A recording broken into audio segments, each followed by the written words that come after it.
अस्सलाम वालेकुम वीवर्स, कैसे हैं? उम्मीद करता हूँ आप सब खैरियत से होंगे। चैनल को सब्सक्राइब नहीं किया तो जल्दी से सब्सक्राइब कर लें और वीडियो पसंद आए लाइक कमेंट शेयर ज़रूर किया करें ताकि मालूमात दूसरे लोगों तक भी पहुँच सकें।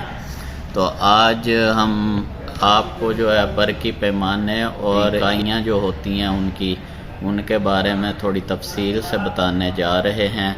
सबसे पहले वोल्ट क्या होता है? इलेक्ट्रॉन के प्रेशर को वोल्ट कहते हैं और प्रेशर मापने वाले आले को वोल्ट मीटर कहते हैं। वोल्ट को सर्किट में V से ज़ाहिर किया जाता है। फिर उसके बाद एम्पेयर करंट को कहते हैं।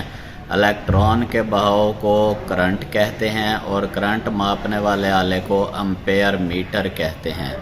एम्पेयर को सर्किट में A से ज़ाहिर किया जाता है। फिर उसके बाद ओहम है।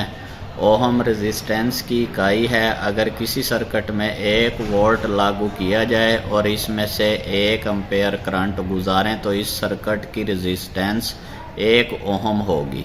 रेजिस्टेंस को R से ज़ाहिर किया जाता है।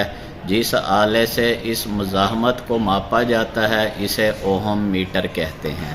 फिर उसके बाद रेजिस्टेंस, इलेक्ट्रॉन के बहाव में जो रुकावट आए उसे रेजिस्टेंस कहते हैं। इलेक्ट्रॉनों के टकराने से हरारत पैदा होती है जिसकी वजह से तार गर्म हो जाती है। बाज़ धातुओं को गर्म किया जाए तो इनकी रेजिस्टेंस कम हो जाती है और बाज़ को गर्म किया जाए तो इनकी मुज़ाहमत जो है वो बढ़ जाती है। फिर आ जाता है जी सिंगल फेज यानी किसी अल्टरनेटर के रूटर या मोटर के स्टेटर पर वाइंडिंग के बाद सप्लाई की गर्ज से अगर 2 तारें हासिल की जाएं जिन्हें बतौर मनफी और मस्बत इस्तेमाल किया जाए तो इसे सिंगल फेज कहते हैं। फिर होता है दूसरा 3 फेज। किसी अल्टरनेटर के रूटर पर वाइंडिंग के 3 सेट एक दूसरे से 120 डिग्री दर्जे के ज़ाविये पर लपेट दें तो इसे 3 फेज कहते हैं। 3 सेट डालने के बाद सप्लाई की गर्ज से 6 तार हासिल होते हैं जिसे 3 फेज कहते हैं। दुनिया में यह निज़ाम किसी जगह भी राइज नहीं, इसलिए इन 6 तारों की ज़रूरत के मुताबिक स्टार या डेल्टा कनेक्शन में जोड़ दिया जाता है।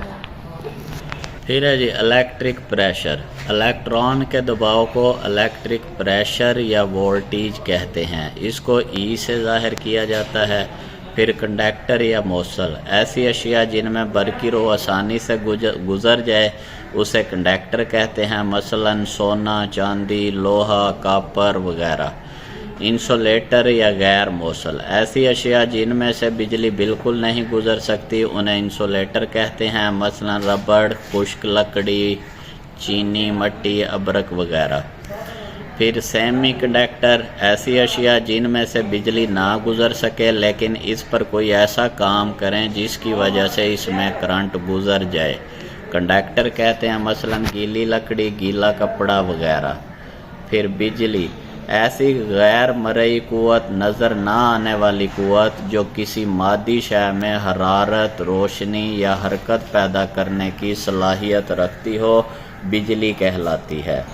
फिर एसी क्या है? ऐसा करंट जो लम्हा बलम्हा अपनी कुव्वत और सीमत तब्दील करे, इसे एसी सप्लाई कहते हैं।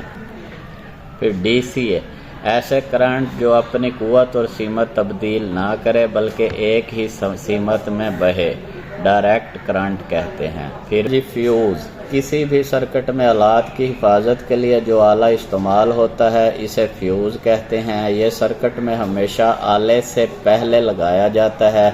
फ्यूज़ सर्किट में कमज़ोर तरीन आला होता है।